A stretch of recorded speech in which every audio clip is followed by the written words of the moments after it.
Europe as well. And at the end, we were hearing indigenous from Brazil. So thank you, everyone. I hope if you don't get mad that we were using some sounds from your countries, from your cultures. The idea is to empower the youth and also that people understand how important indigenous communities are to save the planet, because our friends are in the first line in the fight against climate change. So today we will be talking. In the previous session we talked about the art of storytelling, and we discovered how stories can transcend boundaries, uniting us to our shared journey towards sustainable future. But today we will be talking about something incredible: script writing, creativity, and coastal protection, and the involvement of nature-based solutions in this process. As we dive in the essential of script writing, we will uncover the secrets of crafting compelling narratives that amplify the message of nature-based solutions, that we need them so much. As you know, we will use Mentimeter, and please welcome Lujane Ramosi, Luji, and she will let you know the Menti code, and she's the BC of GYC. Hi, Luji, how are you doing? Hi, everyone. How are you doing? How are you, Augustin? Today, I'm really excited and happy because I feel that we will have an amazing session. And thank you, everyone, all the team that is in the background. Irene, Yeah, breathe. and Chris and everyone. Okay, so how you use Menti and what Menti is like kind of like Kahoot. So you type www.menti.com, and then you type in the code that you see on the screen, or you scan the QR code. And then it should take you to the questions. And once it's on the questions, yeah, Augustin's doing it right now. Once it's on the questions, you can go and type any question you want to one of your speakers. And yeah, that is all. But also, don't forget that the first question is asking you, where are you from? Because we want to know where our viewers are coming from. I just clicked that I'm from Ecuador. Okay, let's keep going then, Luigi, and thank you so much. Let's go to our founders and our partners, the contributors that we have during this amazing journey. And again, the Mentimeter, and thank you everyone: Trescon, Sankari Studios, Youth Climate Report, MaFilm, AltaSea, Eco-Interpreters, Youth in Green, CBA, and United Nations, United Arab Emirates, all our partners that make this possible, and as well that ECCG. So we couldn't do this with all these amazing people, and today we have a special guest as a moderator because Hannah is busy right now, but we have someone incredible. Please, hey yo, join me, bro. I'm really glad to have you here today. Hey yo, and please introduce yourself. Let us know what are the amazing things that you are working on. Where's Ayo? I cannot see him. Okay. Ayo. Well, meanwhile, I'm going to read where Ayo is a sustainable advocate from West Africa, Nigeria, and he's most interested in ensuring that, listen to this, young people have the resources that help them in their change-making journey, just that we are doing. That's why Ayo is one of our GYC volunteers. He's doing this through education tours around higher education institutions around his country, Nigeria. In his continent, he is the founder of African Climate Change Movement, where he helps to create networks that leads to project partnerships across Africa. I believe our friend Ayo is having some trouble, but no problem. Just let's keep going, Luigi. Please let us I'm just know gonna about the languages. fill in and say that AO has some internet issues. Once he's back, he'll be on stage immediately. Okay, Okay. so as for he's back. Ayo! Hey, hermano, how are you doing? I'm doing great. I'm doing great. Hi everyone. It's really nice to host this session today. My name is Ayoluwa Folakumi Ogunshola from Nigeria, West Africa, Nigeria. I'm a sustainability advocate from West Africa, Nigeria. I'm very much interested in ensuring that young people have the resources that help them to be able to be involved in the change making journey. And it's a pleasure to be able to host this session with amazing change makers like Augustine, Luigi, and everyone that's joining us from around the world. Um, Please note that this session is being interpreted in different languages. If you have requested interpretation, be sure you are watching us from the right YouTube channel link. You can find them in your email. We'll drop the links in the main chat. Also, make sure that you subscribe to the YouTube channels so that we can keep this going. You know, you should also ensure not to follow our rules of engagement. Please be aware to treat each other with respect and dignity. Pay attention to our amazing speakers and put time into attending all our sessions, right? Also, do not forget to um, share your highlights on your Instagram and your social media platforms while attending the sessions, right? I would now give it to Augustine so he could share our next speaker.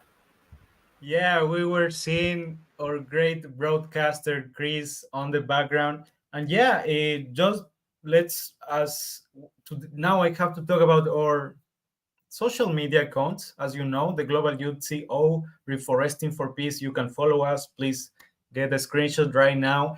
But it's also important that we thank all the team behind Reeforesting for Peace, the GYC work and task force. Thank you, Irene, Lu Jane, Hannah, Shange, Bianca, Chris, and also the people behind in the interpretation eco interpreters. And today, let's go. Hey, Joe, let us know what will be our lineup. Um, I believe, hey, Joe, as you know, we are making this globally. There's people from Nigeria, Ecuador, Egypt, USA, and in general. But today we will have Terry Tamminen, Ahmed Yassin, Selim Siyami Sommer, the musician. We go with Laurel Chor, and we close with Alessandra Yupanqui. So, Terry Tamminen is the president CEO of the nonprofit Blue Economy, have AltaSea in Port of Los Angeles in 2003. Governor Arnold Schwarzenegger appointed him Secretary of California Environmental Protection Agency and later Cabinet Secretary. He was the Chief Policy Advisor to the governor, and he also co founded the Air 20 Regions of Climate Action, a public private partnership working globally to deploy climate solutions at the scale, and provides climate policy advice to seventh generation advisors in the Leonardo DiCaprio Foundation, Pegasus Capital Advisors, and the UN Green Climate Fund. Wow. He's an accomplished author. Terry's books include Water's Color, How the GG, the Whale Saved Us, and Cracking the Carbon Code, the Keys to Sustainable Profits in New Economy. So if you want to read something, I recommend you these two books. And finally, The Guardian ranked Terry as number one in its top 50 people who can save the planet. Before we go with Terry, I want to thank you because AltaSea and you personally, we just reached you out at the beginning of last year. We asked you if you want to support us. We asked you if you just want to come and join us on this journey. And we don't understand how it happened, but you agreed with us. And now you are, AltaSea is one of our partners. And now we will hear from you, Terry. So thank you so much for leading the climate action with actions. Please, let's go, Irene, with the video and welcome Terry.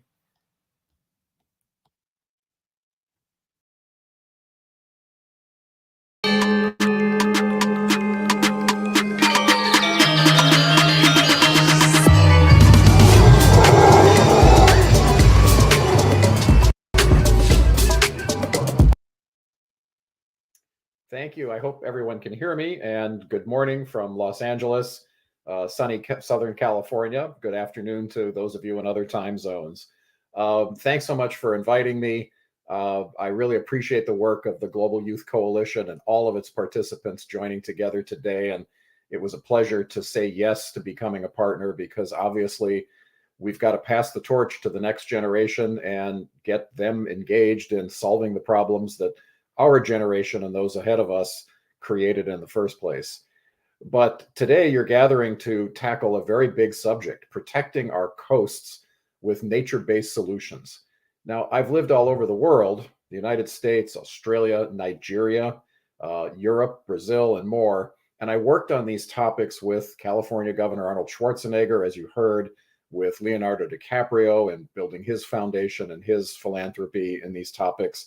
Worked with President Obama when he was running for president and became president. But none of them can do as much to protect and restore our planet as each one of you, because ideas and policies need to be turned into action.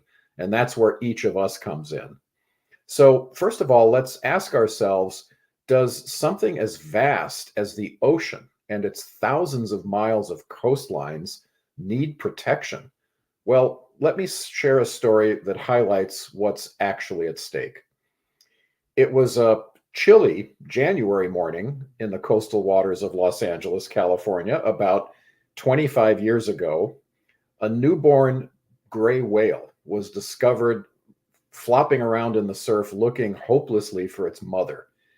Well, for the next 36 hours, many of us worked with boats, a makeshift stretcher, and a rented moving van, helicopters, and 1,000 expressions of awe and wonder to get this massive orphan into a tank at SeaWorld, about 120 miles to the south of Los Angeles, in a very desperate attempt to save her. Now, she was named JJ by SeaWorld veterinarians, and when she got there, she was weak, dehydrated, and very disoriented. After all, it's not every gray whale that begins its life riding down the San Diego freeway at 80 miles an hour with a police escort and news helicopters overhead, even in Hollywood. But celebrity alone could not save JJ, given her weakened condition and the threats that she would face if SeaWorld was even able to restore her to health and release her back into the wild. Now, I don't need to tell you that this is an ocean planet, and we are not land creatures, but we're really ocean life forms.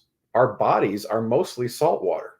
The first living organisms on Earth to convert sunlight to food are the same blue-green algae that are found in the ocean today, 1.7 billion years old.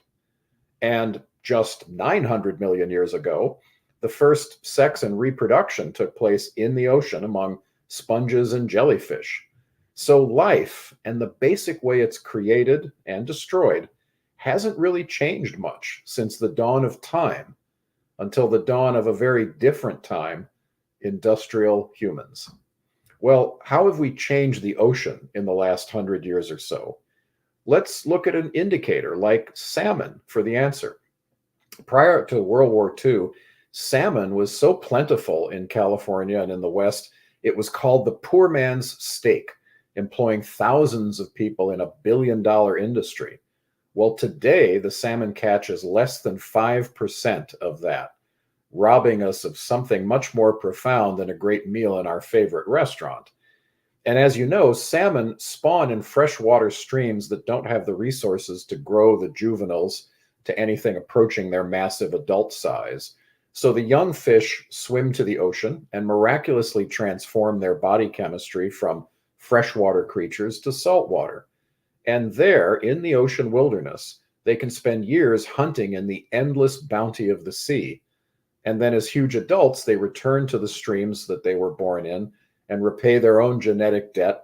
And in the process, they deliver vast quantities of nutrients to the forests. Because after spawning, the salmon die. Their fat and their flesh provide food for mammals, birds, insects, and scavengers that pull tons of their carcasses up into the forest. In fact, as much as 90% of the nitrogen in coastal bears and a third of the nitrogen in coastal forests in California come from the ocean through salmon. It's the most astonishing transfer of wealth on the planet. Nutrients from the sea that allow humble evergreens to grow into giant redwoods, trees that then protect the streams for another generation of salmon to begin that process anew. But in the last few generations, we've interrupted that process with the destruction of that salmon habitat, cutting down the trees, overfishing, pollution, and of course, global warming. Yes, no human-caused threat to our ocean is greater than climate change, because up to half of the excess CO2 pumped into the air by our tailpipes and smokestacks has been absorbed by the ocean, resulting in a 30% increase in its acidity. Yes, we are powerful enough and foolish enough to change the pH, the very chemistry of the ocean, something that covers 70% of the planet.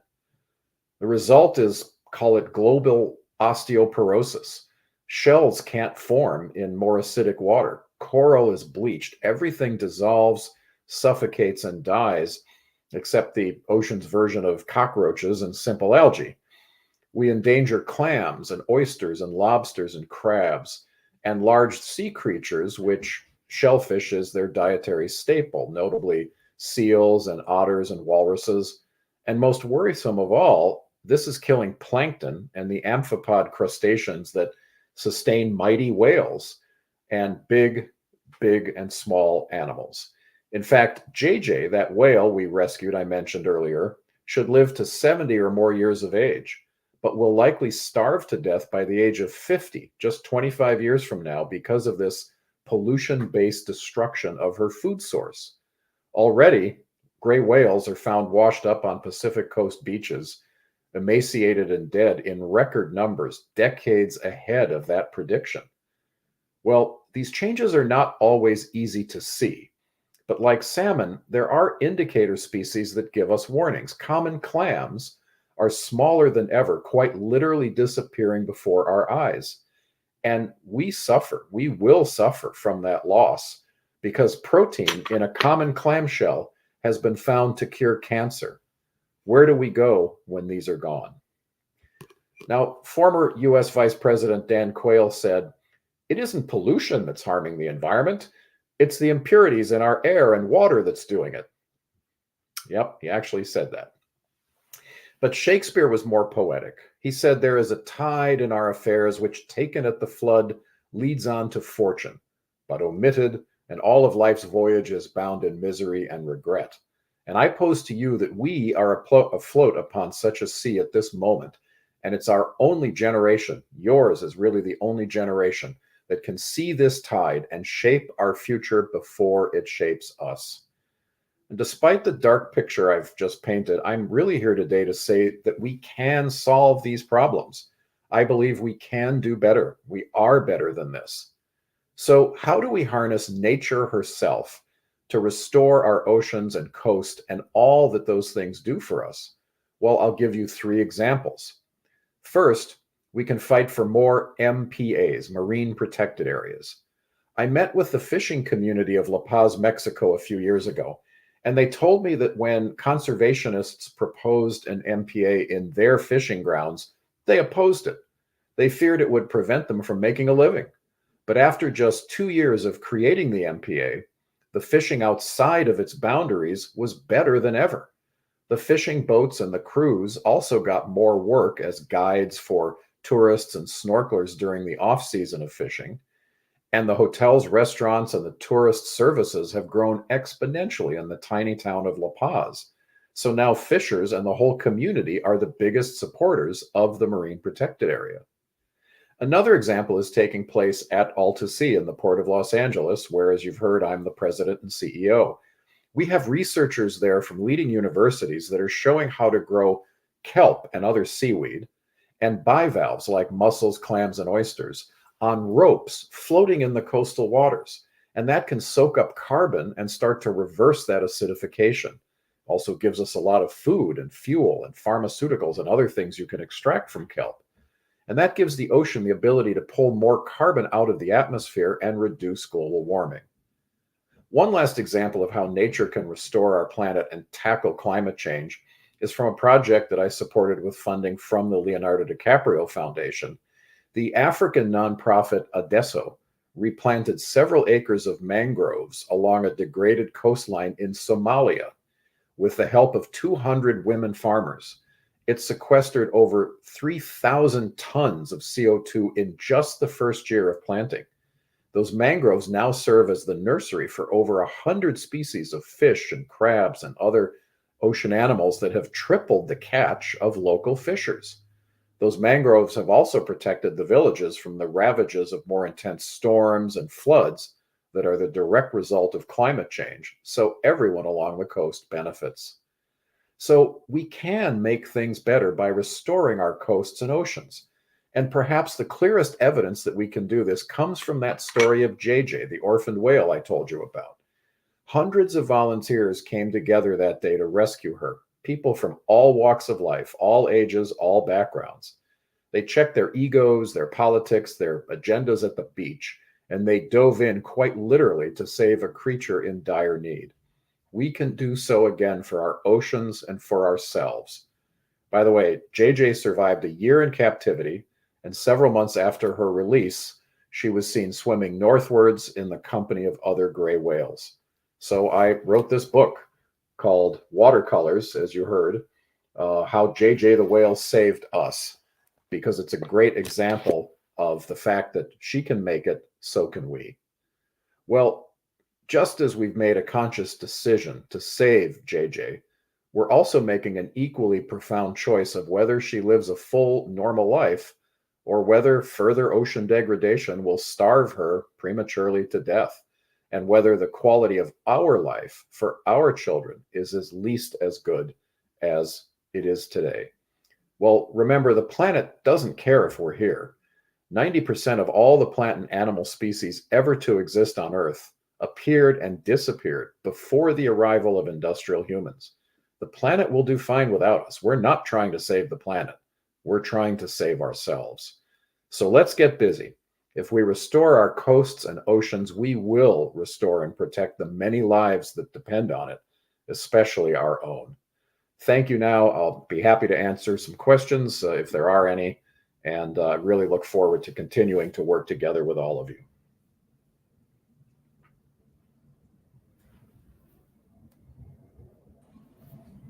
Hi, Terry. So we actually do have a lot of questions for you. You've been very popular. People are saying how much that they enjoyed your talk and stuff. So the first question is, what advice do you have for new climate authors who have not published a book yet? Well, first of all, get started small and then go big. So blogs are a great way to do it. Being on social media, highlighting things that other people might not know about gets you a following. And then that's one of the things publishers want to see. I've published many books, and the first thing they ask you after you sell them on the idea of your book is, how are you going to promote it? Back in the old days, the publisher would promote the book. They would spend a lot of money on ads, or they'd send you around to bookstores to talk about your book. But nowadays, they expect you, the author, to do that. So if you can show you have a following on social media, that you've printed, you've published even op-eds or small blogs or other kinds of short form media, that tells the publisher that, okay, you're someone that they should take a chance on. It shows them that you're someone that's worth investing in, basically. Exactly. Yeah, that's great. Okay, and as for the next question, someone is just leaving you a comment saying, hello, Terry. I just wanted to say that I enjoyed your session so much. I really learned a lot. Thank you. Let's go for the next one. Someone else is saying that they need this type of session more. We'll keep that into mind. Someone's asking, it's so inspiring. I'm just curious about if you enjoy working with the GYC. Why did you agree to work with them? That's also something that I'd love to hear. Sure. Well, first of all, the main reason is in the title, youth. Obviously, as you can see, the comparison of my picture on the screen and my gray hair in real life shows that I'm not youth anymore, and I intend to keep doing this kind of work till the day I die. but someone's going to have to pick up the baton and carry it to the next level. So I really appreciate all that GYC does and how engaging GYC is. It's not just kind of a website that has some banners and goes to some conferences. You really engage with people in so many different ways, not just providing information like we're doing now, but inspiring with song, with writing, with storytelling, in ways that is how people like to absorb information. So I really think that getting young people to understand what's at stake and empowering them, and that's really what GYC does. That's the whole reason to work together. Thank you so much. We have another question. Do you think fishing and eating fish is sustainable? And wouldn't it be better if humans ate plant-based diets, or both for animal welfare and sustainability? So what do you think about that? I'm a pescatarian, have been for many years. So I eat fish. I don't eat other meat. And that's in part because I've been a fisher. I can go out in the ocean here and catch a fish in a sustainable way and, clean it and eat it. I think that's reasonable. There is a lot of very sustainable fisheries, but I think that's the challenge, is eating fish from either, the various certification programs, or catching it yourself in places where it's sustainable. There's more and more farming. In fact, 2012 was the first year that more seafood, more fish of all kinds, fresh and ocean, came from farms than did from just out in the open ocean or lakes and rivers. And so now it's more than 50% is farmed, but not all of that is sustainable. So you have to do your homework. And yes, the plant-based diet is probably the best, but think about how many acres of rainforest have been cleared to grow food, whether that goes to animals or humans, how much pesticide and herbicide is poured on these fields, and that washes into our receiving waters, our lakes and streams and oceans. So not all plant-based food is sustainable either. Unfortunately, there's a lot of misinformation out there, and so the best thing we can do is educate ourselves and then share that information about sustainable sources of food, whether that's even meat for those who eat meat, or for whether it's fish or plants. I think that's a really unique way to think about it. We Indeed. have...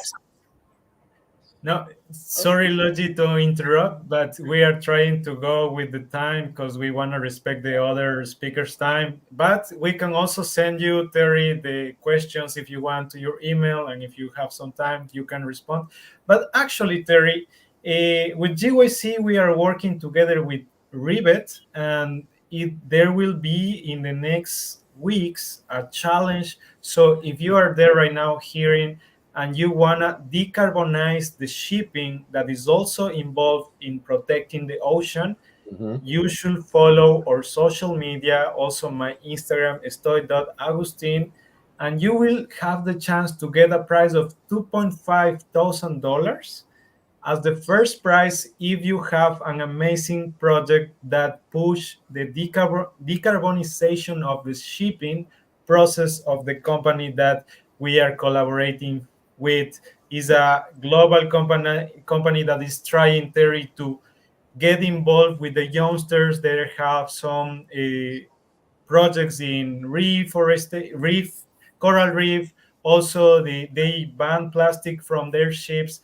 but now they want to go to the second stage of their process with the decarbonization of shipping. So thank you so much, Terry. We really appreciate your presence here and all what you have shared with us. Just, Terry, be aware that we will reach you next week, because as you see, we are doing super great and we want to go to the next stage of our programs. So expect an email from us. Well, I look forward to continuing. And let me just leave you with this thought from William Shakespeare, who said, "Nature's bequest gives nothing, but doth lend. And so when nature calls thee to be gone, what acceptable legacy canst thou leave?" Well, the work of GYC and everybody who's tuned in today is a legacy that I think even William Shakespeare would be writing poems and plays about if he were alive today. So keep up the good work. Thank you. Thank you, Terry. Definitely. Bye-bye. Okay, so Luigi, who do we have next now? Let us know. have... I think it's your friend, no? Yeah, it's a friend of mine. So we actually have someone who's really, really inspiring. His name is Ahmed Yassin. And Ahmed is, just give me 1 minute because, okay. So Ahmed Yassin is the co-founder and chief marketing strategist of Banlastic Egypt, based in Alexandria. And as a social enterprise, it's working on banning single-use plastic in Egypt and the MENA region. He's finished his Bachelor's of Electromechanical Engineering at Alexandria University, and he is now working as a solar ambassador for SolarCity.co and is a part-time solar engineer in Egypt. He established a new platform called Solar Energy to network all factories in Alexandria on a special basis to use clean energy as an alternative to fossil fuels. And Ahmed is working extensively at the development field through various programs that promote development in SDGs. And on a parallel track, he's the Young Mediterranean Voices Ambassador since 2019. Welcome, Ahmed, to our session, to the fourth Reeforesting for Peace session. The world. It begs the question, who exactly has 2 years to save the world?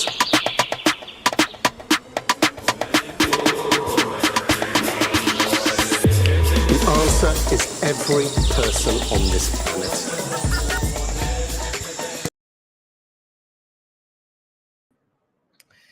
Thank you very much, Luigi. It was really nice to have me today, and I'm really also inspired by GYC, as Terry said. I'm really proud also of lots of your work. I'm getting us all together.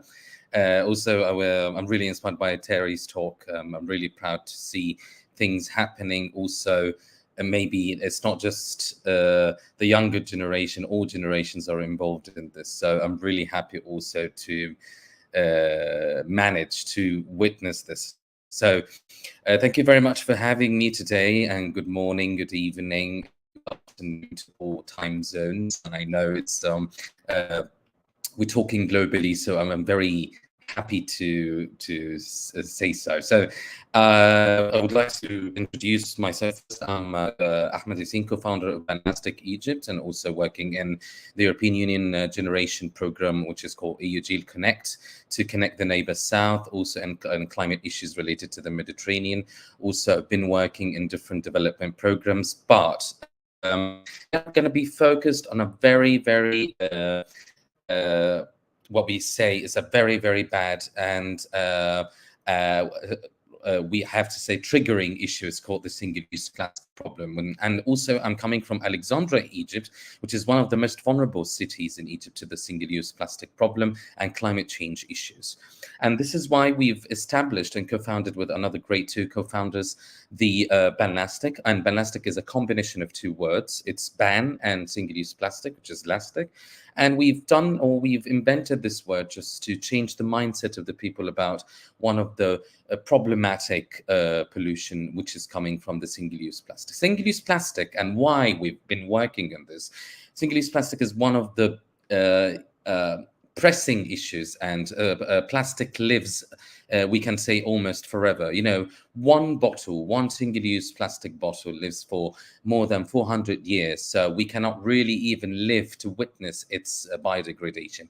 And at the end of the day, it doesn't biodegrade. It's just break down into small pieces, which is called microplastics, and enter our food chain and really get into our systems and blood systems and affect us in an indirect and direct way to unfortunately to be part of we have to say that the carcinogenic diseases, which is very, very common now because of the rise of the production of the single-use plastic. And this is why we are talking about the single-use plastic, and we always advocating against the single-use plastic. Also, we're not just talking about the health issues, we're talking about the environment. And one of the most also vulnerable, we have to say, is like the seas and our oceans, which is our oxygen generator, and single-use plastic is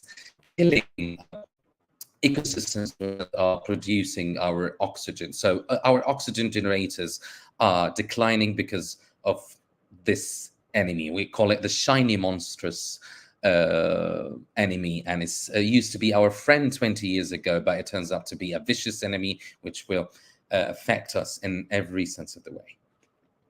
So we've established, of course, as I said, in on who we are as a social enterprise. We've started working in 2018 by doing 3 main pillars, and most of our pillars, or most importantly, that we wanted to tackle the single-use plastic in a different way. We've changed the language a little bit, and because we wanted to be the new climate activists and the new voices that have to be talking to the community in different ways. So we've changed the language a little bit because we wanted the people to be involved in the equation of success and on how to tackle the single-use plastic in different ways. And this was really a great approach when we've started talking to the audience themselves, which are for example, when we started, the first pillar is raising the awareness in a different language by talking to the beachgoers, talking to the schools, and different, of course, age clusters, talking to the locals, sometimes the fishermen and other kind of people who, when been part of our activities, to work with us, not just watching us doing the activities. And this is one of the most important pillars, to engage the community in our work and to be part of the equation. And this happened by also tackling the problem from different angles, and we call it the 360 degrees concept. Plastic free. So we're going to every single type of activities that produce a single-use plastic, and to offer solutions and to how to make it more green and make it more eco-friendly. And that started, of course, with the biggest campaigns, and which is called the cleanup campaigns. One of those, the most important, which was Guinness. We've started in 2021 with the biggest one, and 2022 another Guinness, and in 2023 the third Guinness, which is cleaning more than 8 beaches, and the second year were 13 beaches being cleaned by more than 600 volunteers in less than 1 hour to collect more than 2 tons of single-use plastic in 1 hour. And what was really brilliant about this campaign is we got all the Alexandrians on board, and most of the people, they said that we want to be part of the solution. We want to go to this cleanup, and they never ashamed to be, cleaning the beaches from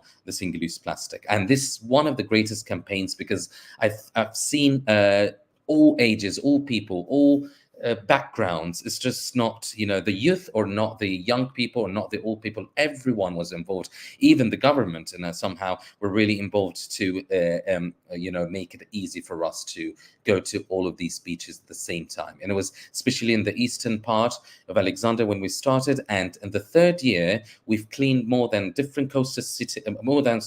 cities. I think, or 3 to 4 cities at the same time, all of them coastal cities on the Mediterranean, and also one coastal city in the Red Sea. So all together, we've done this. And this is what I've said about the awareness, and is we are doing the action in front of the people, so people see us what we're doing. Also, we have a very nice statement on the back of our vests, which is saying, "Do you eat plastic?" So most of the people, they are really wondering why that question. And they found out that it's very, very, what we call it we need to know what's going on and why they're doing this. The second pillar, which is very important, is to produce alternative to single-use plastics. So the solution must be there, and not to lecture people about something that doesn't have, we lack the solution. So we're producing products which is eco-friendly and 85% locally made in Egypt, so we can reduce the carbon footprint. Also, the third pillar, which is very important, is to try to get into the policies and to give recommendations to the government, so we can play an important role about this. Our green projects, we've done cleanups, we've done workshops and trainings with the school, youth capacity building projects, which with everyone involved, with the local communities. We've done the first plastic-free marathon 2 years in a row, and it was a massive success, saved more than 1,200 plastic bottles. Also, we've done sustainable trips to the countryside of Alexandria. We've worked with Arabic documentaries so we can sort of get into more to the international movies, and to be dubbed into Arabic for our community, so they can understand that they have access to more projects. We've done the first plastic museum in Alexandria from the plastic waste collected from our cleanups, and we've done campaigns to the plastic-free districts, Kafr Abdu and Fuad Street in Alexandria. Was really inspiring to other cities to do. We've done also a green mapping to all important counter pillars, and we need them to be on board, and we had started the first green community. This is our outreach map, and where we worked around Egypt and also the Mediterranean. And those are the co-founders, along with me, Manar Ramadan and Abdul Qadir Khaliki.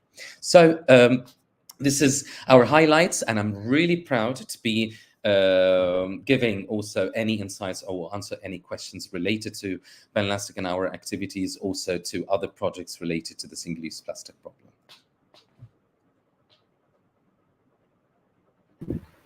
Thank you so much, Ahmed, for sharing all your experiences and work to tackle this important issue regarding plastic pollution. It's just inspiring to hear the amazing work that you've been doing. And I'll pass on to Luigi now to see what the GYC community have to say about what you're doing, the questions they want to have. Yeah. Okay. So that was amazing, Ahmed. We really enjoyed that. Very, very inspiring. So thank you. The first thing, the first question from our audience is, what's your favorite thing about your work? And what do you enjoy most about Banlastic? I'm really proud to be part of the change, even if it's just a small impact. When I see 3 or 4 people even in the room just convinced about my, advocacy. So I really love it, because I see that, if I changed 4 people, it might be more and more. And, the ripple effect can take its course. So I'm really happy about that. So also... Yes, yeah. Exactly. And about Banlastic, because we're working with different clusters of community. So I was really proud to have, the younger generation. The school campaigns are one of the best campaigners I've been part of. And I'm really want to create more, powerful campaigns, especially that we've done the first plastic curriculum, and we want to be doing more than that, and to be officially taught to our students, our younger generation. Sounds amazing. So another question is, could you tell us more about the Plastic Museum?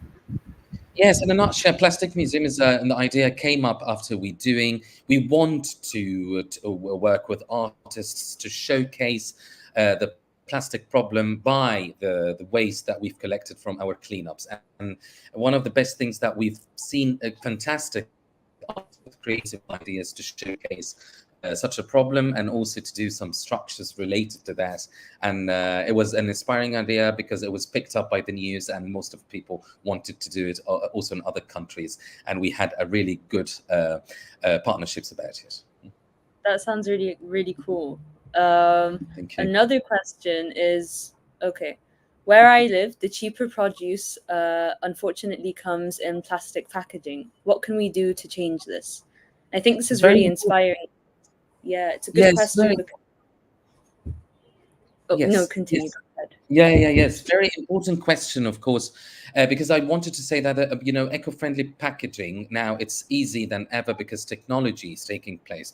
The point is, it's just we need to support green businesses to do that green transition. And most of the time that we have always that's the plastic lobby playing a very important role, is to get that plastic is cheap, plastic is free, plastic is not expensive, but actually plastic is expensive. That's coming, really, the prices are going up and up and up. So what we found here is doing, depending on for example, agriculture waste, other types of waste, even the waste recycling, or what we call it the the good concept about recycling is fixing or doing recycling to the plastic which already exists, but we need to stop the resource. And so that's what we're saying, is we need to support green businesses, and you will find it more and more cheaper to do the eco-friendly packaging. And we've done this. You know, we have the least and the cheapest products in Egypt in Belnest. That's great. And the last question for the time, and I'm going to send you the rest of the questions on Please. your email, is what's your advice to someone that's starting out new in climate? The most important thing is to never give up, because it's a little bit difficult, you know, to start with a new idea related to climate, but you will get the snowball rolling. So just keep being resilient. Try to talk to everyone at the same time. Try to knock all the doors and never give up. And that's very important in the climate work. And also keep talking about this the issue and never get bored. Thank you so much. It was a pleasure having you, and you've been extremely educative and informative. So thank you for that. And I'm really proud. Thank you very much. Thank you, Luigi, and thank you to the other brilliant team. I'm really proud of you guys. Thank you. Thank you very much, Luigi and Ahmed. Now we move on to the music break, where we just listen to the music and have fun.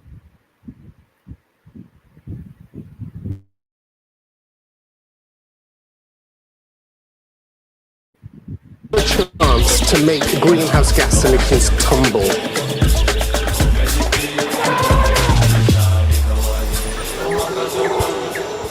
Generation of national climate plans, but we need these stronger. Hello, this is Selim.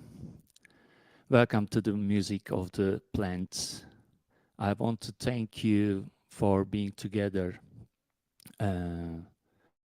and to nurture this awareness of planet, the Mother Earth. Please accept this music as a gift from nature. Just enjoy together.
Thank you. Wow, that was amazing, Salim. It Oh, thank really you. makes me so happy, and honestly, it inspires me to see someone playing live. It's the first time, honestly, that I see someone playing live with plants. I know that you have been working with music with for a while. You are an instrumentalist, composer, and Yes. sound artist. And in the past few years, you decided to jump with plants. How did that Yeah. come? I was just find that so much inspiring. The nature itself is a biggest art, I think, and I want to go deep inside it and find some basic minimalist and um, um, good things in it, healing things in nature, and then I decide to translate it into the art form. That was the beginning of the story in pandemic year, you know. Everyone Yes. finds something in that time. It was a transformative time for all of Yes, us, yes, indeed. yes, right. Yes, So right. thank you so much, Salim. You are playing Thank you. live from Turkey, right? Yes, right. Istanbul. Istanbul. Yes, right. Excellent. Yeah, I was living Uh, there for a while. I connect with yeah. Sulenia, who connect me with you. So thank you so much, Salim. If someone wants to follow Salim during the video that we will play at the end, you can find his Instagram. But you can also tell us, Salim, what's your Instagram? Yeah, this Selim Siami Instagram. You can find me Great. easily. Thank you. Thank you so much, and have a nice night. Thank you. You So let's keep going with the Reforesting for Peace session. And right now, we will be having, and let me introduce you to our next speaker, Laurel Chor, an Emmy-nominated journalist, photographer, filmmaker, and National Geographic explorer from Hong Kong.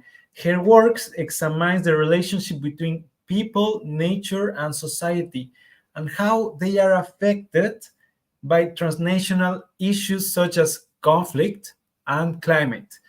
Chor is currently co-directing a documentary following the lives of three people in Donbas, Ukraine, and was an EP for Tigre Gente, a 2021 film that premiered at Tribeca Film Festival, in which she conducts an undercover investigation on the illegal jaguar trade. Oof, that's dangerous.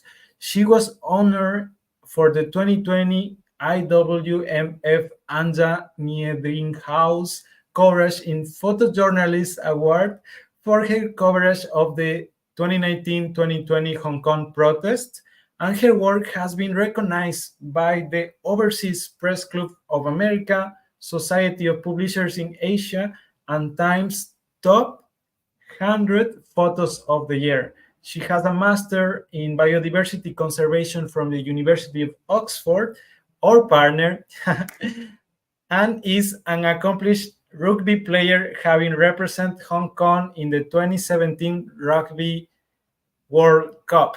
So after this video, Laurel, the floor is all yours. Thank you so much. And I don't know if you know, but I'm currently in Hong Kong. It's a random thing that I want to share with you. So Irene, on the back, let's go with the video. And don't forget you have the Mentimeter code there. And also we will be sharing the code, the code for the session number 4 is Ocean Power 4. El código para la sesión is Ocean Power 4. Let's go. Is every person on this planet.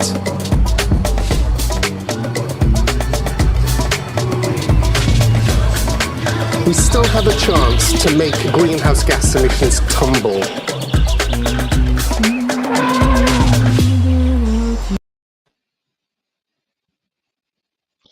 Hi, everyone. Thank you so much for having me. I only have 20 minutes, so this presentation is going to be really quick. And the portion that I would like to talk to you about today when you're making a documentary film is, let me see if I can change the slide. There we go. So I'm assuming what we're going to talk about, I'm assuming that you're currently in the phase of pre-production, which means that you are getting ready to shoot. Production is when you're actually shooting, filming the thing, and pre-production is before. So I'm assuming that you know the story that you want to tell. You know that you know the issue that you are talking about. You might have an idea of the different people that you want to showcase, or organizations, or where you want to do an interview. And you're at the phase of really trying to figure out, right, what can I plan for my shoot? What should I be shooting? So first, I'm going to talk a little bit super quickly about my background and my style. And I want to have this part not only just introduce myself, but explain the professional training that I've had and how that lends itself to the way I film documentary films. And I say this also to stress that this is just my style. I come very much from a news documentary background. I'm very much a journalist, and not everyone who makes a documentary film will have that background. And with doc film, there's so many ranges of budgets. Sometimes you might not even necessarily have the resources to have a separate edit. So maybe later when I talk about scripting, maybe it's not so relevant to you. So all that to say, I'm a photographer and filmmaker. I cover a lot of social and political issues around the world. This is from covering the protests in Hong Kong, where Augustin is. I was a producer for Vice News Tonight on HBO, covering, again, social, political, environmental issues all over the world. So my style is very similar to the Vice style of making film, and which is a very in the moment, kind of in the scene kind of filming, where you really feel immersed in what you're showing. And it's very much cinematically filmed. And not all documentary films are this style, right? And that's kind of up to you. I've done stories about the Rohingya refugee crisis. This is from a quake tsunami in Indonesia, where I actually currently am, but this was a few years ago. I also wanted to show a little bit about how I also blend photo and video and do environmental stories, since that's what you guys work on. This is from a story I did a couple years ago about cobalt mining in the DRC, and this is a photograph I took that ended up being published in Time. Most recently, I did a story about DC mining for Scripps News. That one I hosted. So again, to show like a lot of my work before wasn't hosted. Some of the work I do now is hosted, and that is also a different kind of style that will be up to you guys depending on what is best for you. Tigre Gente is a feature film that I did. So more recently, I have been doing more feature documentary film, which is a bit of a different world as well from news film. It's obviously a lot longer, usually a lot more resources. And most recently, I've also been dabbling in podcasts. So I have experience in different types of storytelling, but the fundamentals of storytelling, especially for this kind of work, are kind of the same. And I'll talk a bit about that as much as I can in 20 minutes.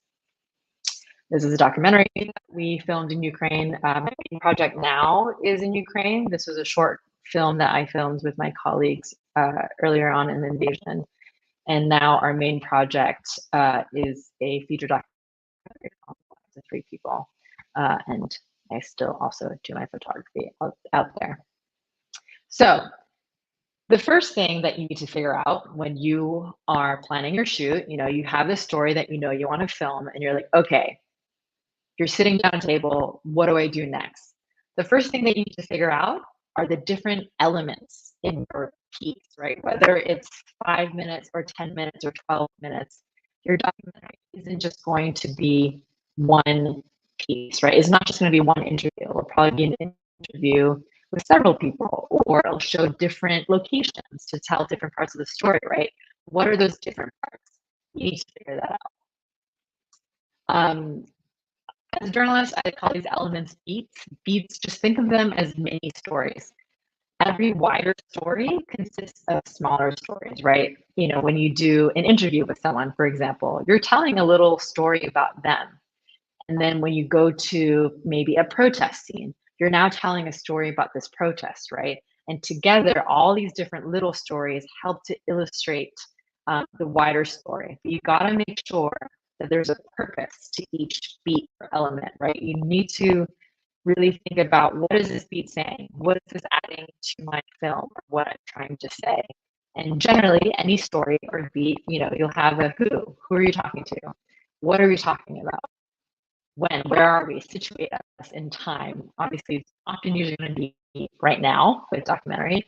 And where, you know, where are we? Why are we here? These are all the different elements of any story and documentary that you will have to think about and make sure that you're really communicating that to your audience. Okay, so I told you to figure out your elements, but how do you figure them out? A few tips, you know, think about how important each of these elements are to the story. In any given issue that all of you guys work on, right? Like, let's say climate change or deforestation. Like, how do you tell that story? You're going to have to really narrow down what you're trying to say. And you want to, importantly, maintain the viewer's attention. You have to be respectful of their time and ask for their attention, right? You have to have a purpose to everything that you're showing them. And sometimes the purpose of an element in a documentary is to have a human element. For example, maybe you have an interview with an expert, or you know, data that you explain, but to illustrate that, you just want to have someone putting a human face on the issue. Having different perspectives is super important, right? Maybe, you know, as advocates, it might not be the case, but as a journalist, if I'm talking, for example, maybe about an environmental dispute, and I talk to communities affected perhaps by, let's say, pollution created by a factory. As a journalist, I need to not only, of course, amplify those voices of the people affected, but I have an obligation to also ask the people who are behind the factory, right, who work at the factory, who own the factory. And so the fact that they're different perspectives, you need these kinds of different perspectives often when telling a story, at least journalistically. There's the importance to the story, but there's also just a strong character. We call them characters. You can also call them subjects or just people. We really just mean people, right? You're telling a story has characters. They don't have, you know, when we say character, we don't just mean a fairy tale character. We mean a person, a real person you're telling a story about. In the type of film that I make, it's arguably the most important thing for human beings. We relate to other people, and glasses are fogging up. We relate to other people, and that allows us to empathize with the subject that you're talking about. So you want a strong, compelling character, which means that they have a strong story. And that's often your job of finding who are these people, right? Talk to the people, you know, your community, or you know people who know their communities. Ask them, like, who would be a person who would be a really good character for the story that we're trying to tell. Visuals, very important. You are making a film, right? You need something that is interesting to look at, because why are you using video over another format? Sometimes a lot of stories are not fit for video. It's one of the things that make a lot of environmental stories hard to film, like climate change. You know, the audience, filmmakers gravitated to the scenes of like icebergs falling, right? Because that's the most visual illustration of the story. But then audience grew tired of that, right? So what can you show that's as dramatic, that still illustrates a story? It's not always easy to figure out. This is a creative process. So this does require creativity. I can give you tips, but there's no real like formula, but you just have to keep trying at it. So the first example, we don't have a lot of time, but I still thought if I'm gonna talk about video, show you a quick video. So now would be a good time to show, this is a 4.5 minute video that I produced for Vice a while back. It's unhosted, narrated by someone else, but it's about how Hong Kong is running out of space to bury its dead people. So if we could play that video now, and I want you to pay attention to all the different elements. What is the wider story? It's what I just said. And how am I illustrating that story with different elements that have gone into this 4.5-minute piece? All right, you can press play if that works. Oh, I can't hear you. Sorry. Hi, how are you doing? Amazing session, by the way. We are enjoying it. We are just having some trouble because of, I believe, your connection to play the video. So, you think you can just relate this, like tell us something about it? Sorry for that. We were not expecting this problem with the video. Can you hear me? Okay. So in between, don't forget that you have the Mentimeter. The code for this session number 4 is Ocean Power, and we are hoping that you are enjoying. As you may know, we have speakers all over the planet, and because of that, there are some problems with the connections that we are having. And yeah, Laurel, it's now for now. So I'm not gonna be improvising alone. Hi, Augustin. How are you doing, Luigi? I'm doing great. How are you? Also great. I believe it has been an amazing session so far. What do you think? I think so too. I really loved the insights that we got from Terry and from Ahmed, and of course from Laurel. What about you? Hey, Joe. Laurel is back. Just, hey, Joe, how are you doing? Bro, I'm so informed. I feel like there's so much going in my head right now, and I'm just like, wow. Yes, exactly. Same by me. So just so the people know, right now we are connected. Cairo, Nigeria. Where are you right now, Laurel? I'm in Indonesia. Indonesia, and I am in Hong Kong. So it's a global call. And please, I was sharing with you, Laurel, that we are having some trouble with your video. So maybe we can continue from there. But please go ahead. The floor is all yours. Sure. Thank you Okay. so much. That's fine. Well, the good thing is you guys can all watch that video later. Let me just scroll down to my slide. And it means I have more time to talk, for good or for bad. Ooh. Okay. So you can actually go and like Google this video on your own. Yes, great. Put the video link is in the chat. But honestly, you don't really need to watch the video. I can just talk through it, and this will sort of maybe illustrate in a way also scripting. How am I going to explain a video without actually showing you the video? So the story, like I said, I'm from Hong Kong. How cool that Augustin is in Hong Kong. Hong Kong, as you probably may know, is very densely populated. There's not a lot of land for people to live. And of course, that's land for everything, including cemeteries and burial places. So, I start off with the introduction, I explain all this, and then we start with visuals that illustrate the point, right? I'm just introducing the issue. And then we go to this scene where we're with this woman, and you're kind of following her as she's looking for a specific cubby that's on the wall. And her purpose in this story is to show what a real life person who uses, what are these things that are called columbariums. They're places where people put the urns of people who have been, with the ashes of people who have been cremated. And even those spaces are very limited and super expensive, and we're running out of space even for that. So that's the purpose of this scene, right? Not only giving that point, but we give that point. So what's happening in this scene is this woman is looking for the niche, for the spot that her parents had reserved, and her mom was ill, and they needed to figure out where it was they're preparing.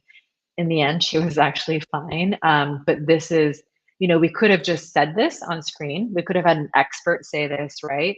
But we went through the effort of finding someone who would really have a real story that we can empathize and be in action with to illustrate this point that one of the solutions is these columbariums for ash urns, but even those are running out of space.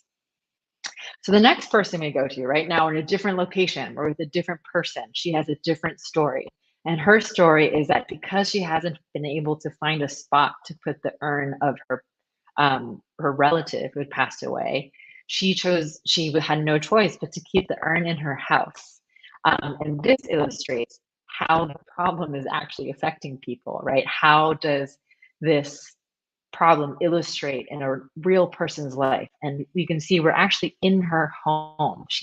We see the urn, and this is a much more immersive way of explaining this point rather than maybe having, again, an expert show this or just say this on camera.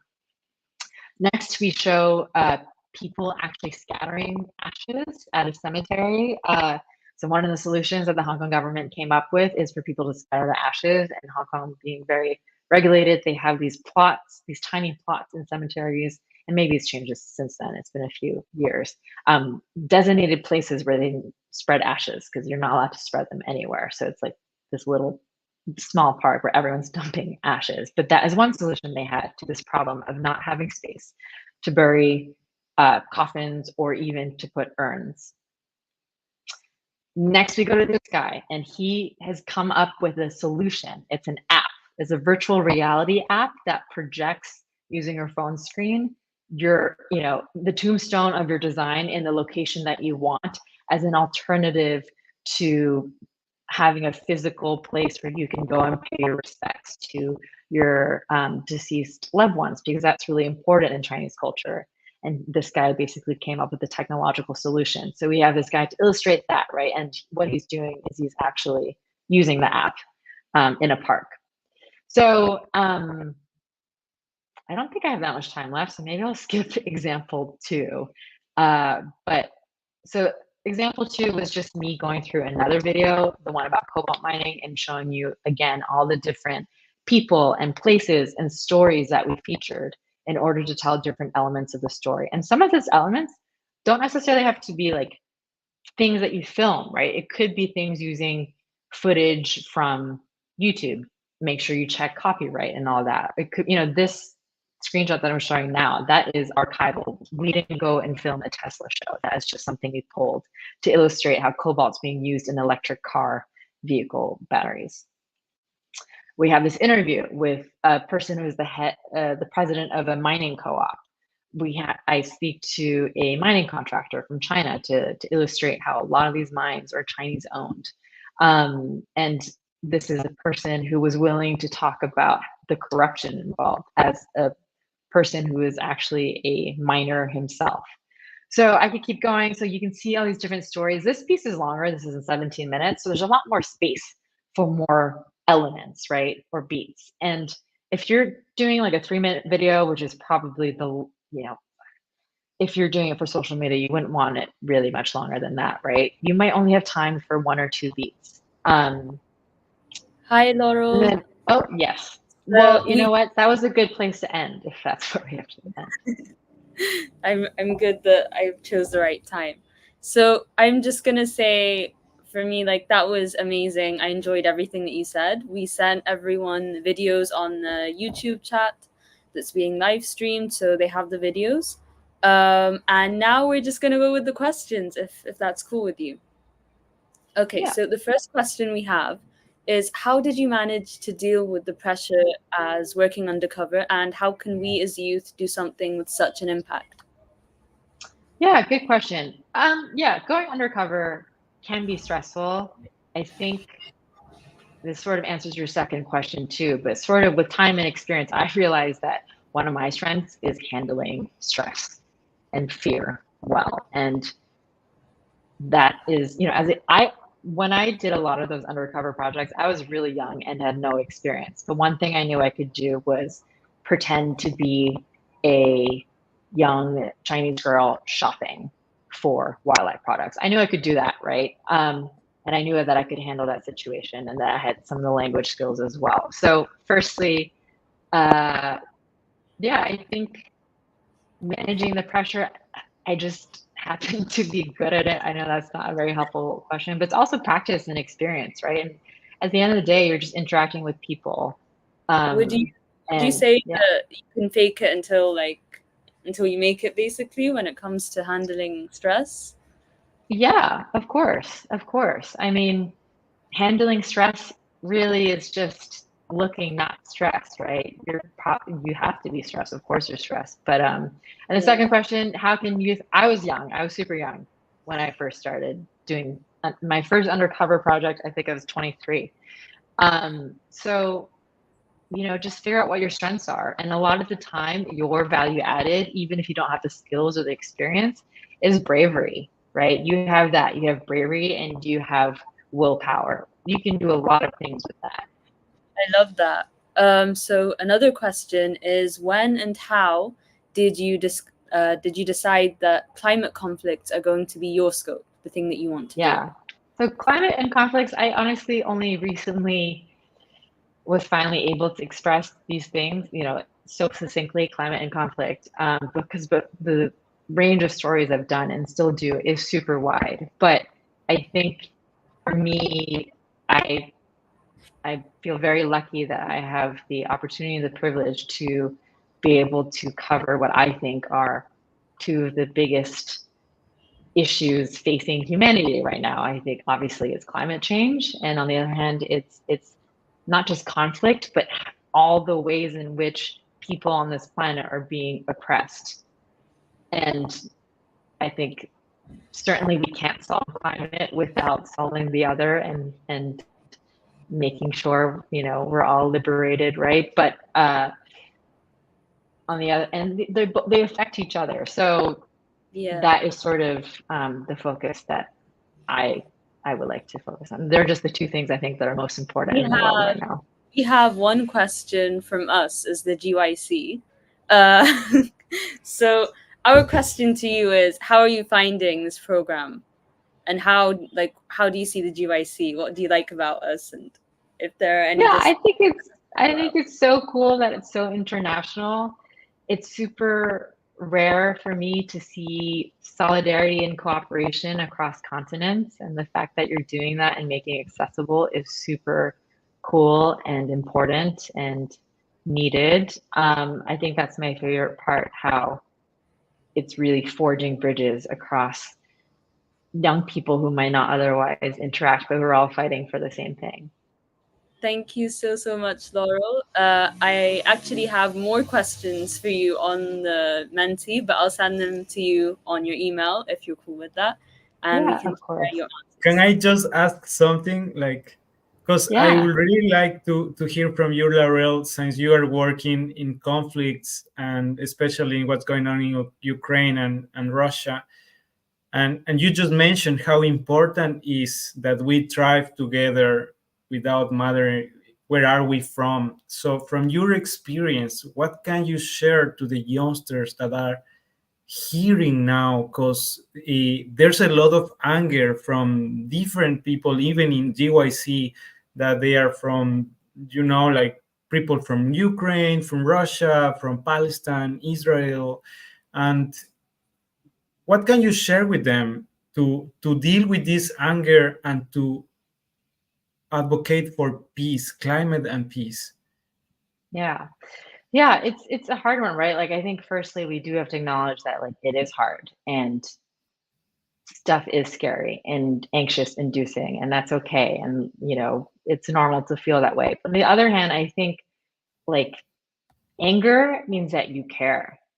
And anger is energy, and anger is passion, and you can funnel that anger or anxiety, right? Those feelings that you have, even if they're difficult, be grateful that you can feel and use that feeling, and try to imagine if the whole world felt the way that you did, right? For me, that's my goal as a storyteller, as a journalist. I just want to use the mediums that I do, whether it's film or video, a film or a photo or a podcast or whatever.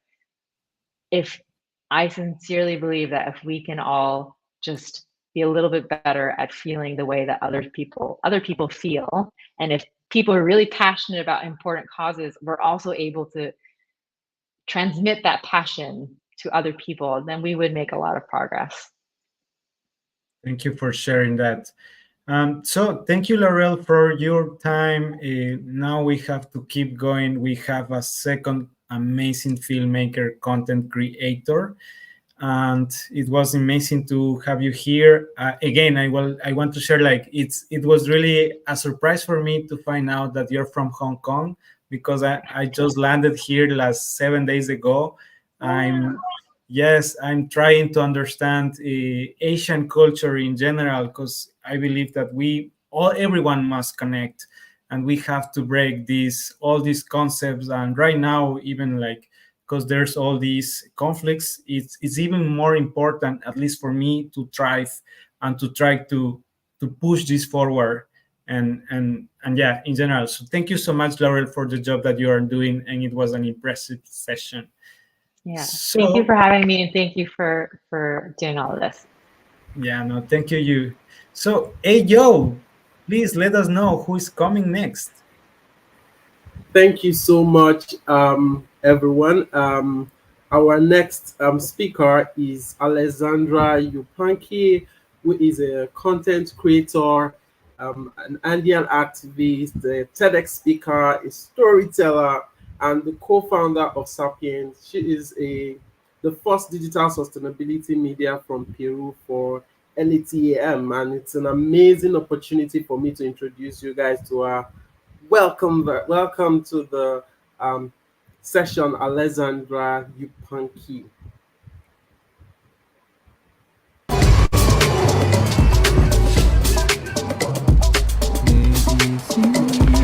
So when I say we have 2 years to save the world, it begs the question. 3, 2, 1, vamos. Hola, ¿qué tal? Qué gusto estar acá con ustedes para presentarles esta mini clase de creatividad y storytelling. Mi nombre es Alessandra Yupanqui y les voy a contar un poquito de mí para empezar.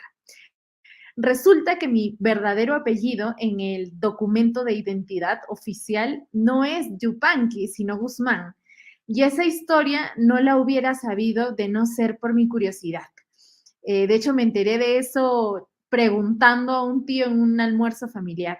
Yo nací en el 97, tengo 26 años, en Lima, Perú, una ciudad migrante. Y hoy, con 26 años, he cumplido uno de mis más grandes sueños. He regresado a la montaña, vivo en una casita a 3.600 metros sobre el nivel del mar, en Cusco, y tengo 6 hijos muy peludos, ya no 5. Y bueno, soy storyteller, activista andina y viajera sostenible. Y bueno, para mostrarle a mis criaturas... ¡Ay! ¡Ay! ¿Qué pasó? Ellas son Chasca, Nina, Tupi, Chichi. ¡Ay, sí, señorita! Y Para. Son las 6 criaturas con las que vivo aquí en casa. Quería presentárselas. Y bueno, a ver. Esta historia de las que le hablé hace un ratito fue parte de mi charla TED. Di una charla TED hace ya 1 año y medio, que de hecho me sacó muchas lágrimas en vivo.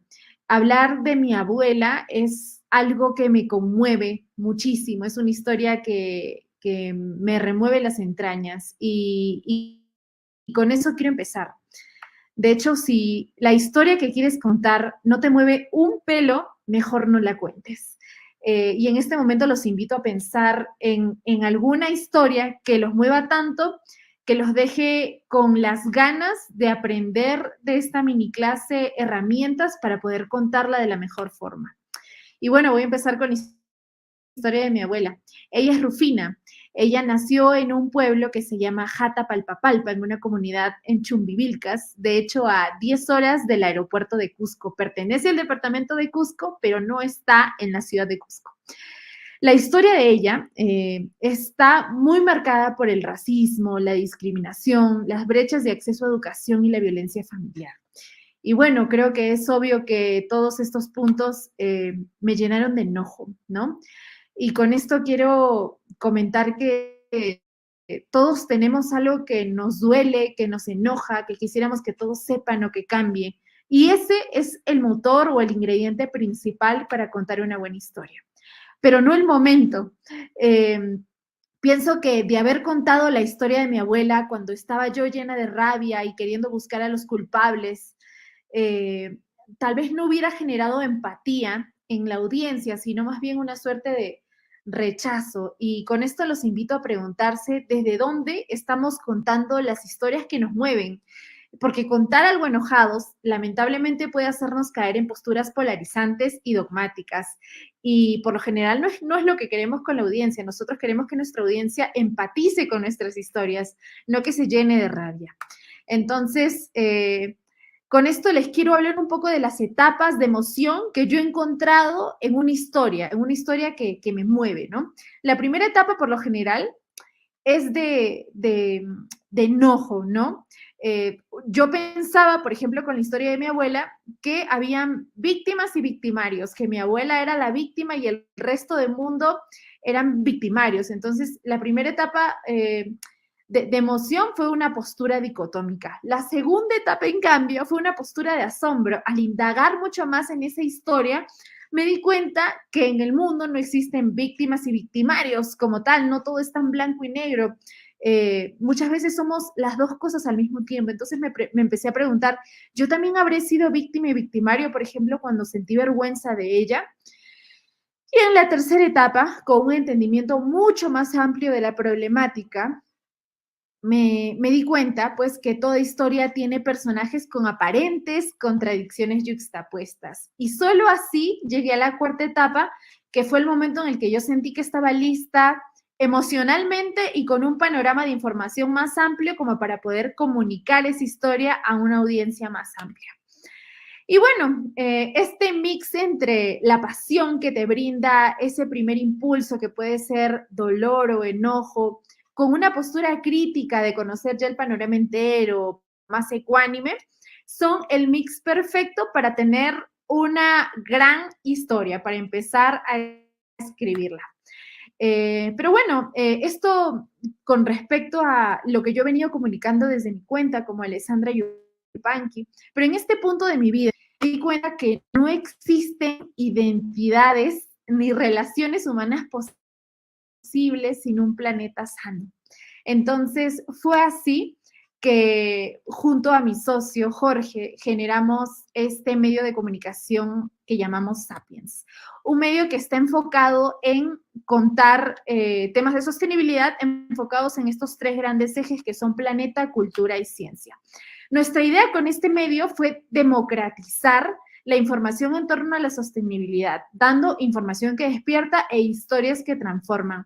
La gente conecta muchísimo con las historias, así que supimos que ese iba a ser el puente para conectar con ellos.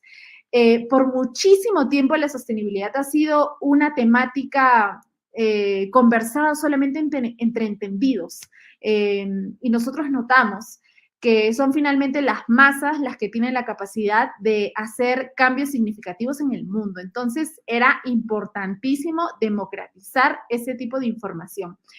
Y para llegar a las masas hay que saber elaborar piezas de comunicación que tengan el impacto que necesitábamos para que se hagan masivas. Tengo el orgullo de decir que desde que nació Sapiens, apenas en diciembre, hemos alcanzado una audiencia ya hoy por hoy de más de 15,000 seguidores.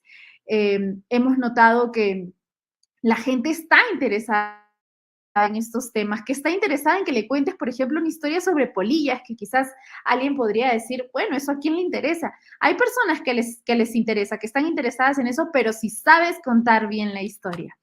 Y bueno, en realidad como equipo tenemos esta forma de pensar. Si la sostenibilidad se tratara de una religión, no podemos seguir hablándole solo a los ya conversos. La idea es aterrizar información de expertos para personas comunes y corrientes que, como reitero, son las que tienen la capacidad de hacer cambios significativos en el mundo.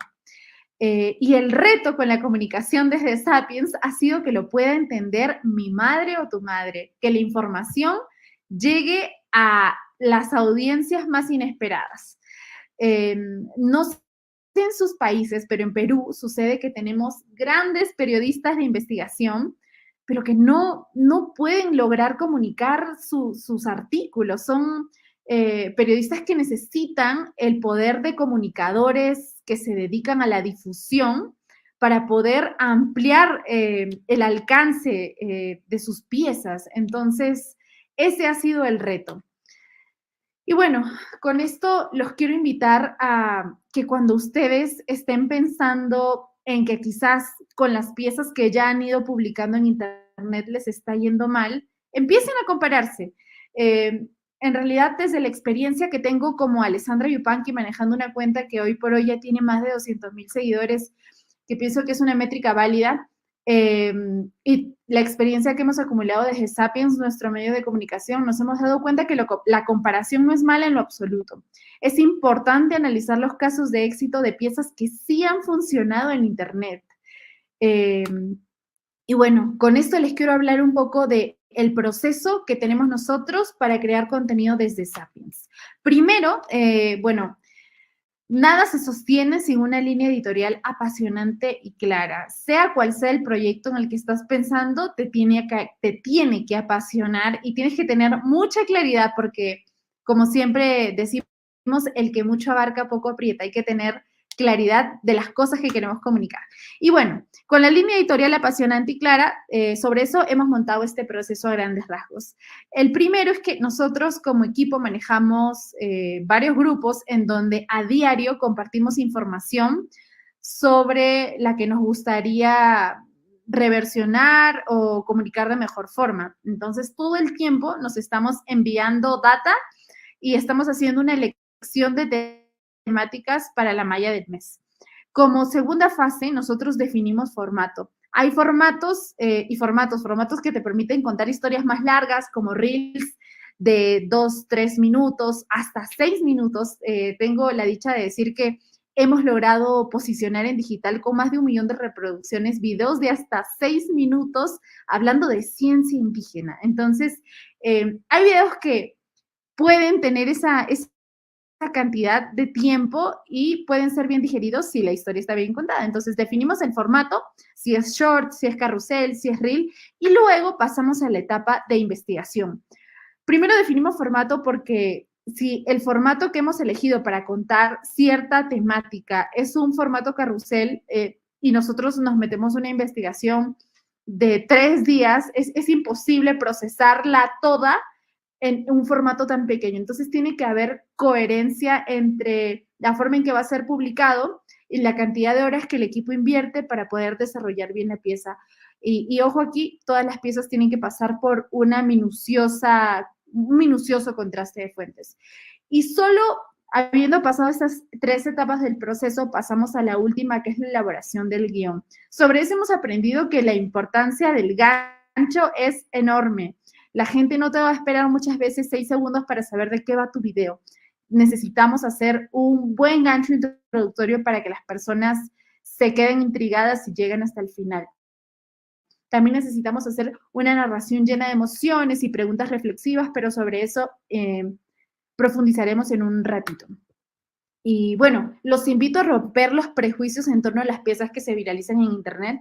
Muchas veces con el equipo hemos visto trends que uno diría, ay, pero esto qué de bueno le trae al mundo, pero que son trends que carambas, llevan más de 10 millones de interacciones por pieza.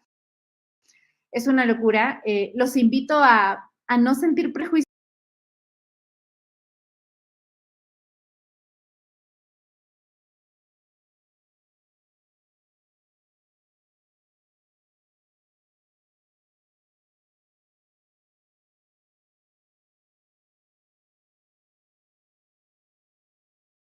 La pieza que captura la mayor cantidad de los sentidos es la pieza ganadora, la pieza en la que te quedas de inicio a fin. Entonces los invito a pensar de esa forma cuando elaboren sus piezas. Si no los atrapo por la vista con una gran imagen, los atrapo con el oído con una canción que todo el mundo está escuchando. Los atrapo, qué sé yo, con algo que los haga sentir un sabor delicioso o algo que los lleve alguna otra sensación. Entonces es importante construir nuestras piezas pensando en que mientras más sentidos captemos de nuestra audiencia, más fácil es que se queden de inicio a fin a contar el mensaje importante que queremos comunicar. En nuestra experiencia, este es como el mix ganador. Un buen gancho, muy buenas tomas de apoyo, porque muchas veces si la audiencia te tiene de inicio a fin mirando a la cámara sin ningún recurso extra, puede aburrirse. Entonces, el mix entre rostro y tomas de apoyo es de vital importancia. Entonces, buen gancho, buenas tomas de apoyo, y aquí va lo siguiente y más importante: montaña rusa de emociones en las narraciones. Sino porque nos quedamos viendo tantos story times de historias de gente random en internet. Es importante que la audiencia sienta empatía con los personajes de tu historia. Toda historia tiene personajes y cada personaje tiene personalidad propia. Si no los llevamos a meterse en los zapatos de cada uno de ellos, es poco probable que esa historia los emocione tanto como te emocionó a ti. Y sobre eso, en nuestra experiencia, la música es hiper importante. No sé si ustedes se habrán dado cuenta, pero muchas veces cuando vemos películas, tenemos partes más melancólicas y la canción hace su esfuerzo porque a nosotros nos haga llorar, o partes más divertidas y la canción que eligen hace su esfuerzo para hacernos reír. Entonces, la edición de video es súper importante y bueno, hoy por hoy el equipo cuenta con un editor y nosotros grabamos, pero cuando empezó esto, yo misma elegía las canciones, los sonidos de transición, y editar era un viaje aparte de la investigación, aparte de la construcción de guión. Si el video, y con este filtro yo siempre he mirado las piezas que publicamos, si ese video no me atrapa a mí, no le atrapa a nadie. Entonces, nada, importantísimo apoyarnos de los recursos que sean necesarios para que la gente sienta esa emoción que nosotros. Si estamos hablando quizás de un paisaje precioso, incluir tomas de sonido de agua, qué sé yo, todas esas cosas que parecen no tener mucho sentido ahora porque no es que tengamos imágenes para contextualizar, al momento de la edición suman muchísimo y son las que finalmente, son los detalles que finalmente terminan convenciendo a tu audiencia de sentir ciertas emociones o no. Y bueno, con esto quiero ampliar un poco en lo que les estaba comentando hace un rato. Tuvimos un gran caso de éxito, casi increíble para algunos, porque hay quienes piensan todavía que en internet la gente solo te va a mirar 3 segundos y te abandonará después si no les interesó demasiado. Entonces, ¿puede una historia de 6 minutos triunfar en TikTok o Instagram? Nosotros descubrimos que sí. De hecho, hicimos un video de 6 minutos sobre ciencia indígena contando la historia de María Sabina y tuvimos un alcance impresionante. En Instagram, más de 19,000 interacciones, más de 500 comentarios. En TikTok, lo mismo, más de 1 millón de reproducciones, más de 1,000 comentarios y más de 24,000 compartidos. Y bueno, esto fue básicamente porque las personas se engancharon con la historia. Esta historia en particular hablaba sobre el movimiento hippie, la revolución de los psicodélicos. Tenía personajes como John Lennon, por ejemplo, personajes que la gente podía reconocer. Y eso los hizo, pienso yo, llegar de inicio a fin a la historia y finalmente entender la crítica que estábamos haciendo al uso de psicodélicos en Occidente. Entonces, sí es posible que tu audiencia te escuche, si es que has sabido escoger correctamente los insumos en tu video para que eso suceda. Y con esto los quiero invitar a preguntarse siempre para quiénes estamos comunicando, porque a veces pensamos que quien lo va a ver sabe lo mismo que tú tienes en la cabeza. Y siempre es importante poner a la audiencia en contexto, porque no todos consumimos el mismo tipo de información. Y reitero, si le estamos hablando a la misma gente todo el tiempo, no vamos a lograr que el mensaje llegue a una audiencia más amplia y son las masas finalmente las que tienen la posibilidad de hacer cambios significativos en el mundo. Y con esto les quiero comentar que el trabajo diario desde Sapiens, no siempre lo logramos, pero es el trabajo diario. Nos esforzamos muchísimo por lograr la mayor cantidad de alcance con todas las piezas que hacemos, porque no queremos comunicar para nosotros, para decir, ay, qué bonito video el que hicimos. Queremos comunicar para la audiencia. Y sobre esto, comentarles que como medio, en múltiples reuniones con diversas organizaciones, hemos explicado que nuestro medio nació como un medio de comunicación que pretende llegar a un público masivo para así poder democratizar la información en torno a la sostenibilidad. Y muchas veces hemos recibido como respuesta que se manejan con áreas de comunicación no interesadas en la masividad, sino en la única y bidireccional comunicación con los stakeholders que realmente les importan, que son sus posibles financistas. Entonces se manejan básicamente con piezas audiovisuales B2B todo el tiempo. Y bueno, este básicamente ha sido el rostro que todos hemos puesto al escuchar este tipo de respuestas. Y con esto les quiero hablar un poco de las ventajas de apuntar siempre a la viralidad con todo lo que hagamos. El decisor de cualquier organización que pueda financiar tu proyecto, seguro que también usa redes sociales. Y la segunda ventaja es que comunicar masivamente los increíbles proyectos que trabajas como organización puede lograr que lo que en tu web dice ser tu misión, ¿no? Inspirar a quien sea a hacer realidad un proyecto como el tuyo. Y con eso termino. Los invito siempre a pensar en quién está detrás de la pantalla, que esas 10,000 vistas son 10,000 personas prestándote atención y que ese trabajo que te toma tantas horas debe tener los insumos necesarios para que valga la pena en Internet y llegue a la mayor cantidad de gente posible. Si un video con un trend que a veces podríamos pensar que no es del todo valioso, termina funcionando, aprendámosles a esos formatos para poder hacer llegar los mensajes que a nosotros nos apasionan y nos interesan. Y nada, que lo que sea que hagas bien y con corazón puede inspirar siempre a quien sea.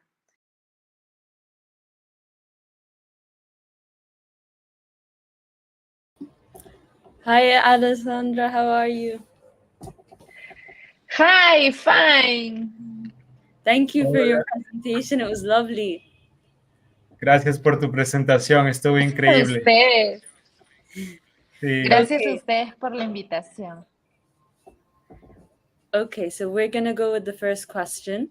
How did you feel when you started on Instagram with no followers, 0 followers? ¿Cómo te sentiste cuando empezaste en Instagram con 0 seguidores?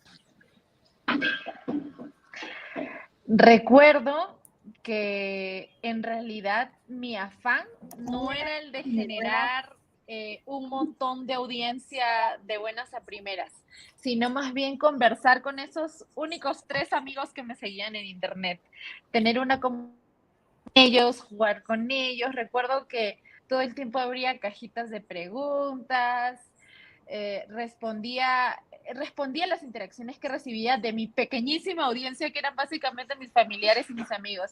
Y creo que esa chispa logró que la comunidad fuera creciendo. Hoy en mi cuenta sé una comunidad de más de 200,000 seguidores, y en la cuenta de Sapiens, que nacimos en diciembre, con si sumamos todas las plataformas, con más de 100,000 seguidores, diría yo. Esa chispa por siempre estar en constante interacción con mi audiencia.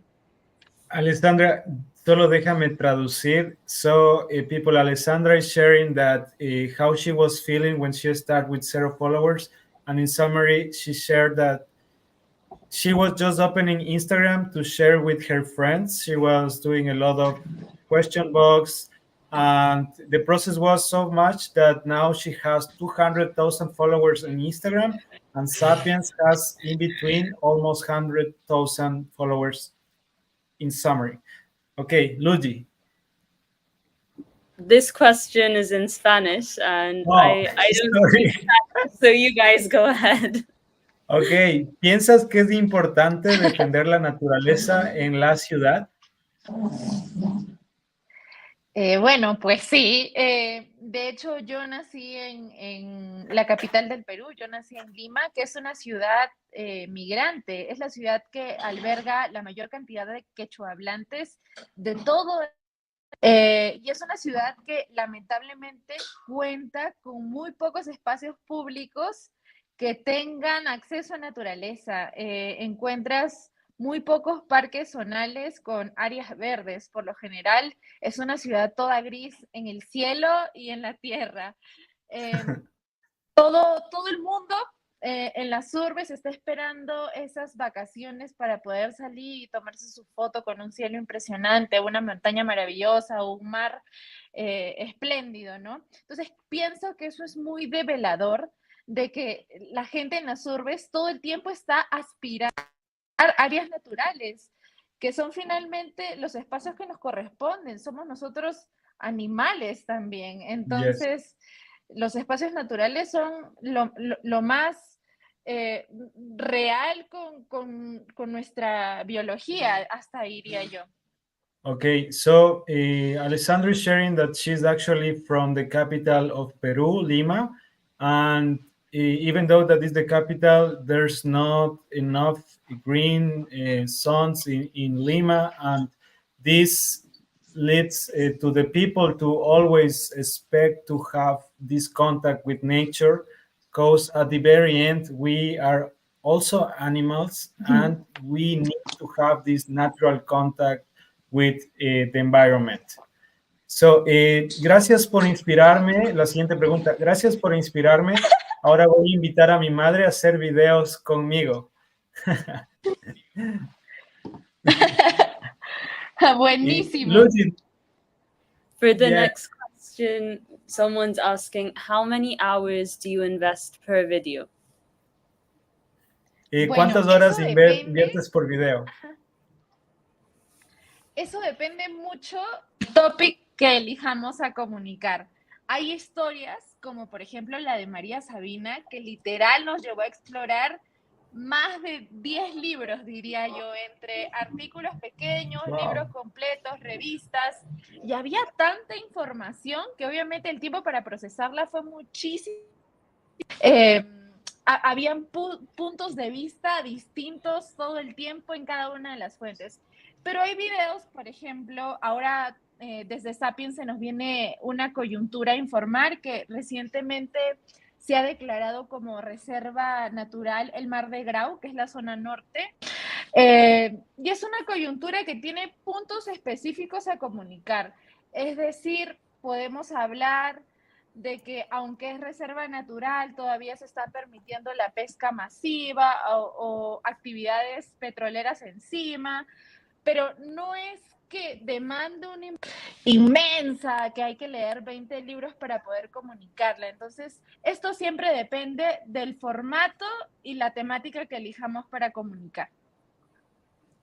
Okay, so what Alessandra is sharing is that it depends which video you are making. ¿Cómo es su nombre? María Sabina. For María Sabina, it took them to read at least 10 books to make the video. There are different perspectives. It's important to do a huge scope to bring accurate information and not partialized. But there are also other kind of videos. There's a joint in Peru right now with hydrosphere. And in this place, even though this is a huge space, there's not that much information. So the amount of time that they use and invest for this video is different. So it all depends in the amount of information that you have. Luigi. Thank you so much, Alessandra. We have more questions for you, but unfortunately time's up. But I will get Augustin to send you the questions and we can get you to answer them. Ya, sí, básicamente, Alessandra, estamos con el tiempo apretado, como nos estamos siendo traducidos, interpretados a 4 idiomas ahora. Hay todo un equipo detrás, exactamente. Esta sesión está siendo escuchada ahora en francés, portugués, inglés y español en simultáneo. Entonces, agradecemos mucho. Yo puedo mandarte las preguntas, podemos responderlas por redes sociales. Pero muchísimas gracias por tu tiempo. Fue una increíble presentación. Yo también quiero hacer historias con mi madre ahora, pero me gustó. Voy a hablar ahora en inglés ya. I really like that we want to bring our mothers, because it was important that you shared that we need to create the content so also our mothers and fathers understand, because it's important to download this information. And sometimes, yeah, Luigi, sometimes in the climate scope there are all this terminology and we are like, yeah, NCQD and COB, and we need to make it easy for everyone to understand. What do you think, Luigi? I think it's just about access. We need to make it accessible and ensure that we can have intergenerational connections. That's really important. Thank you so much, Alessandra. Gracias, Thank you to Alessandra. you. Thank you. Incredible. Hey, Joe, what do you think from the session today? Wow, it's just so much knowledge. I'm excited to always be here, and I'm sure that our participants all over the world are even more excited than me. Bro, it's amazing. That's the word. Amazing is the word. That's the word. And actually, hey, Joe, I have a really great news for you. We will start the second cohort for reforesting for the Oxford Net Zero training program.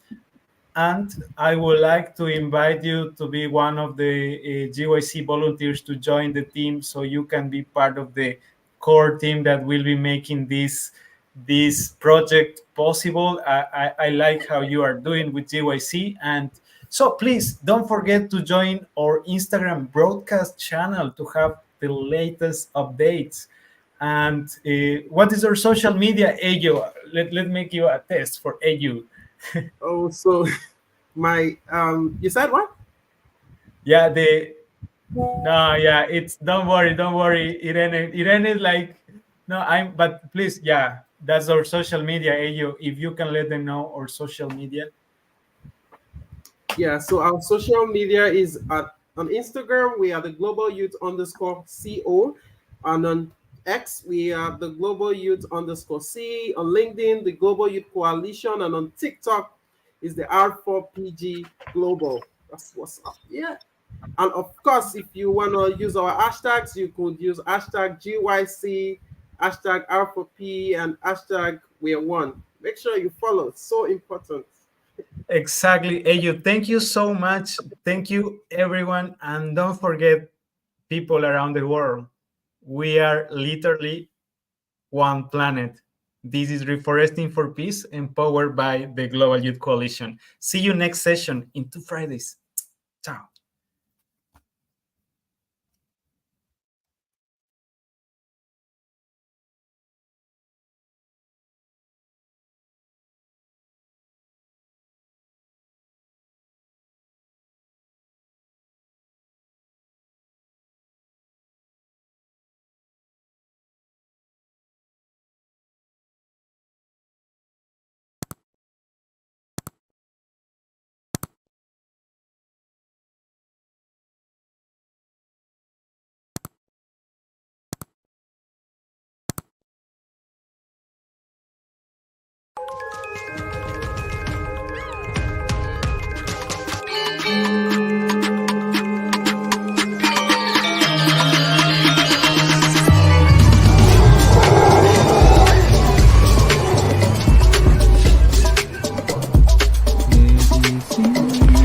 So when I say we have 2 years to save the world, it begs the question, who exactly has 2 years to save the world?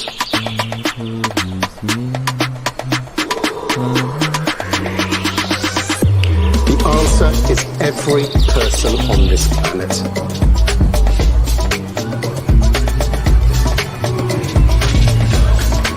We still have a chance to make greenhouse gas emissions tumble.